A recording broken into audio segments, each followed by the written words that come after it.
is going to be a fun one, because if you were here right now and I asked you, what is one insanely crazy deep desire that you have in your heart that you feel like God has placed there? I would love to hear what you respond.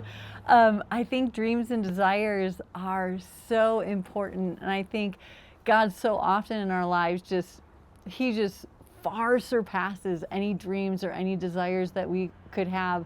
But I'm excited to dig into this verse with you because number one, I believe that this is foundational to our walk with God. And number two, it's just like a pathway to living a life the life that we really hope for. So friend, first of all, what's that desire? Like, think about that.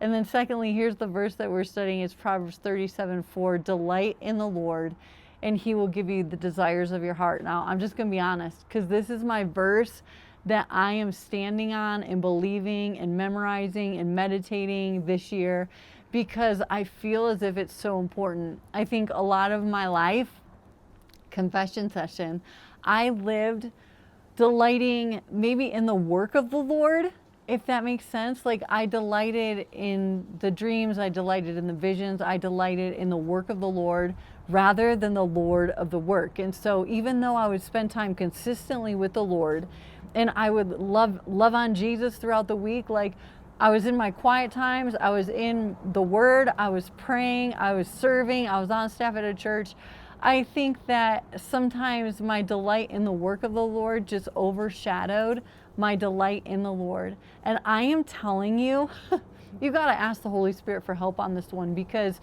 delighting in the Lord means delighting in Him first. And as we delight in the Lord, that word delight in the original Hebrew, it just means to delight in. It means to get your satisfaction from, meaning, Lord, you are the first thing that satisfies my soul. It means to get extreme gratification from, but it also means to be soft and pliable. And as I delight in the Lord first, here's what happens. Here's what I've seen in my own life. As He becomes the source of my delight, meaning this year, my word is steady delight. That's my word. Me and my husband and our family, steady delight. God, as I steadily just focus on delighting in You, You begin to mold and shape the desires of my heart.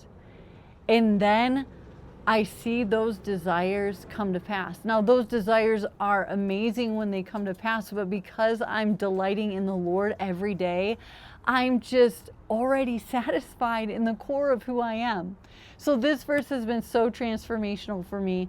I want to direct you back to the Leader's Guide, where I hope we've put some great questions in there to ask the girls, where there's some fun moments that you can do with the girls, where there's an amazing snack that you can do with the girls as well.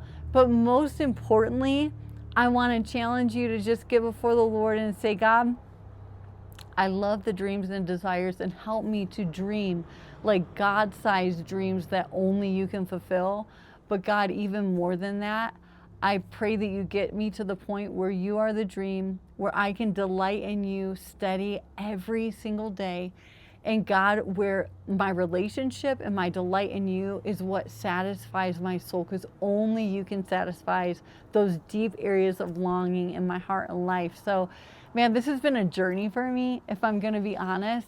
But where I'm at today and where God's taken me is by far the best season, the best place, the most satisfying walk and journey when Jesus Himself is just the source of my delight. So I am praying the same for you, and have so much fun delighting in the Lord and delighting with the girls this week in week 7.